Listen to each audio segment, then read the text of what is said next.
This is a guide to two of the best versions you can buy of the Star-Lord Guardians of the Galaxy Volume 1 jacket.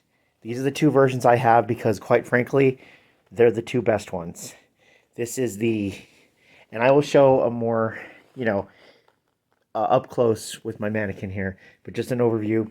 This is it's actually from Huron Leather. They no longer offer it, but they do have a channel on YouTube. But it's basically known as the Danny Lopez jacket. It's a very nice jacket. I've customized it just a smidge. Beautiful color, beautiful screen printing, but it has its issues. And this is the far more expensive Indy Magnoli, who is a member of the RPF, who runs Magnoli Clothiers.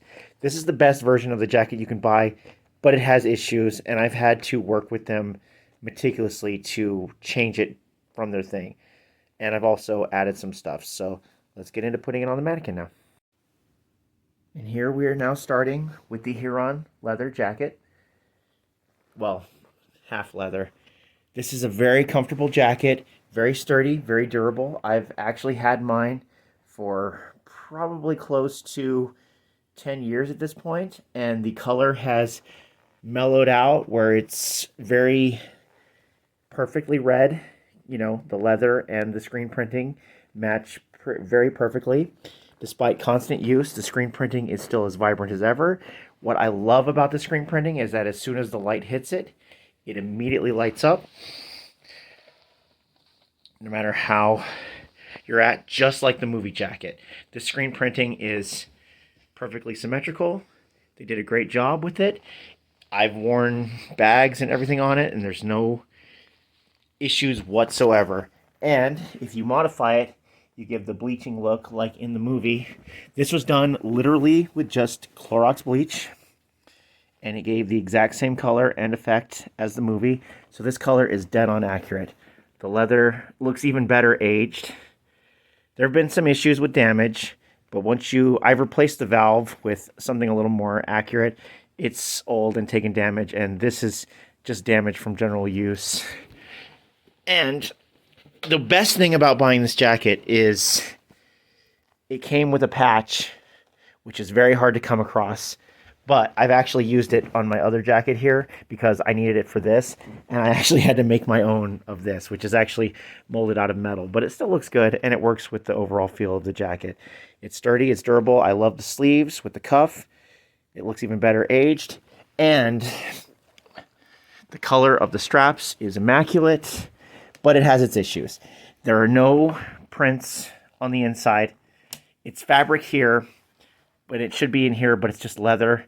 This is far too short, the second collar here. I've modified it just to be able to, snap closed, at least what it could be. And it doesn't come with this movie accurate zipper, unfortunately, but if you can get a replacement and replace it, it really ties it together, to say the least.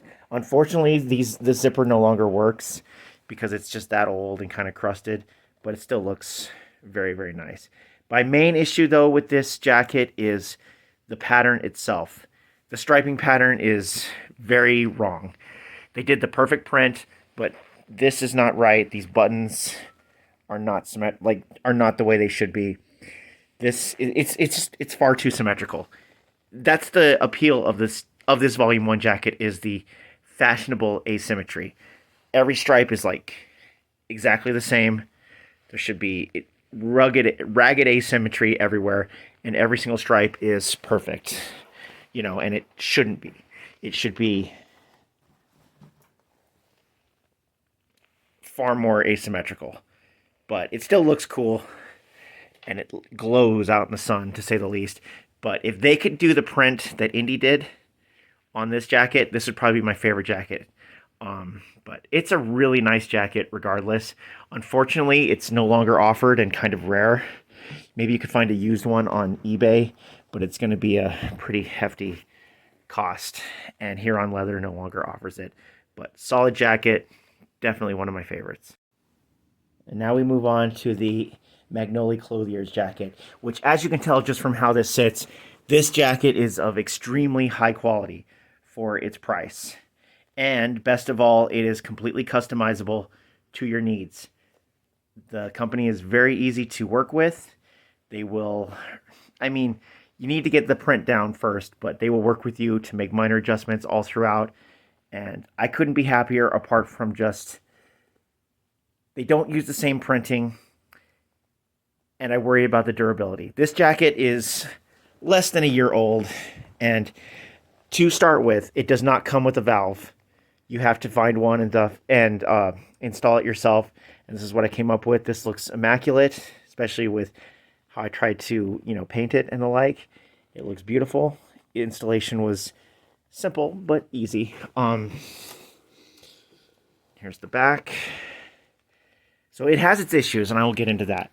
But here's the other sleeve, and as you can see with the Huron patch, it's pretty perfect. I don't like the cuff on the sleeve as much as the other one, but the leather, I can't wait to see how this will age, because I want it to darken just a smidge, but it'll look good when it ages. And this isn't 100% accurate, but it's decent enough to make it fit. And it does come with the zipper, the zipper installed, even the same way as in the movie, with the makeshift pulley of leather. There's one problem, though, is in the movie, even though everything is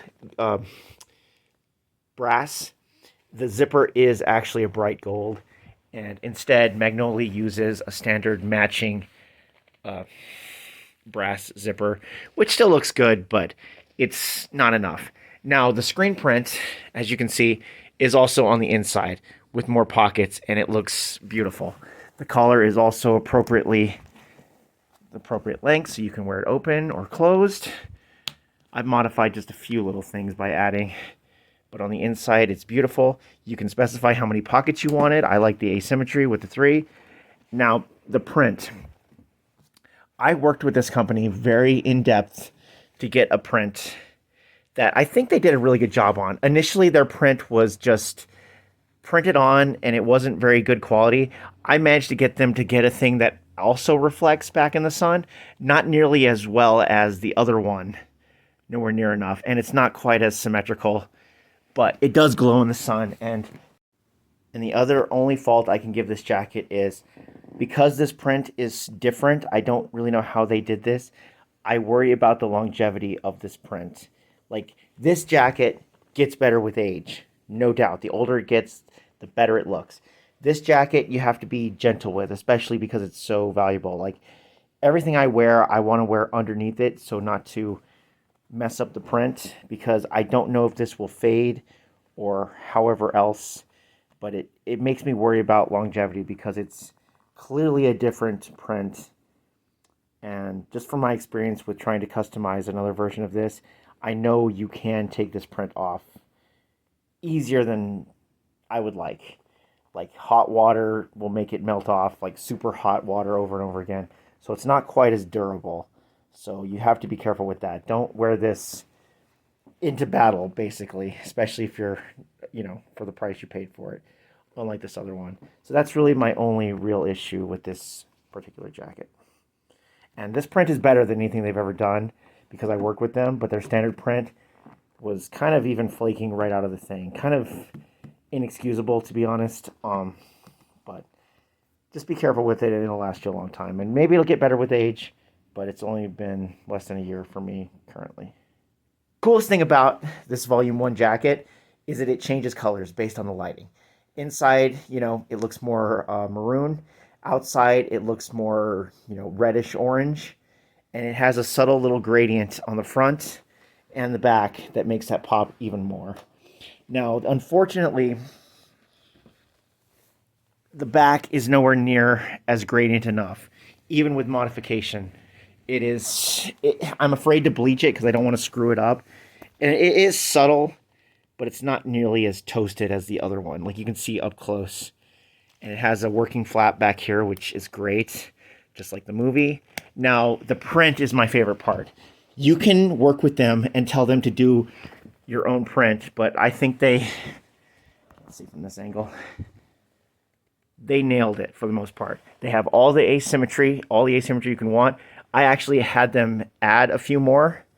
This is a very subtle stripe that's hard to miss from the movie. This one up here on this sleeve, on this shoulder here. It's also missable. I wanted this lined up with the thing, just like in the movie. And there was also subtle ones that they missed on their default print. I went through the movie with a fine-tooth comb on Blu-ray, so I got as many stripes as humanly possible. Now, the color is not 100%. It's a nice color, but it's not that brick, vibrant red. It's sort of like a brownish red maroon, dark maroon. So it changes colors. And I want to see what it looks like when it will age. But the straps are good. I worked with them to get the right straps too. And this jacket is so comfortable to wear. I get so many compliments when I wear it. It's one of my favorite jackets. It zips up good. And basically what it boils down to is there is no 100% screen accurate version of the Volume 1 jacket. As far as I know, this is about as close as you can make it. And the Huron leather is not too shabby either, barring some cost-efficient measures.